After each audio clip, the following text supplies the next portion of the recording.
Hi everyone, my name is Nafisa Nazarelli and I'm a Managing Associate Lawyer at Russell Alexander Collaborative Lawyers. We post videos about divorce, court cases, parenting time, and other topics related to family law. Today's video addresses the question, can a kid be barred from participating in Halloween?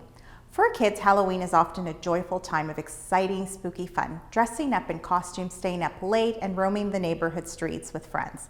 And most of all, trick-or-treating for big bags of candy from friendly neighbors. Most parents see it as a harmless night of fun for their offspring. Others, perhaps surprisingly, consider that it has objectionable religious undertones.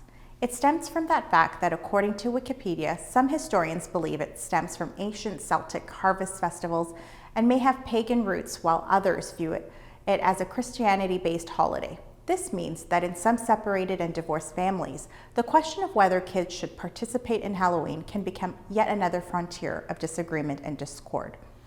This was the situation in an older Saskatchewan case where the separated parents of two children, aged 12 and 10, were trying to resolve their parenting time differences in court. The father wanted joint custody with free and liberal contact with the children. The mother asked for sole custody, but agreed it was important to keep the father in the children's lives through regular access. However, the mother did take issue with the father's stance on religious holidays, since she herself had newly recommitted to her fundamentalist Christian beliefs.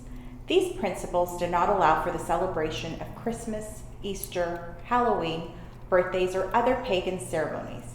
In light of her strong beliefs in the teachings of the church, the mother wanted to control when and whether the father had access, and wanted the right to choose when that access took place. This was partly to make sure that the children did not celebrate these Christian and pagan holidays in a manner she did not approve of. The court considered each parent's position.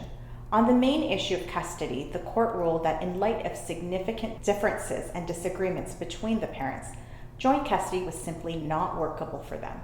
Instead, the court granted the mother sole custody.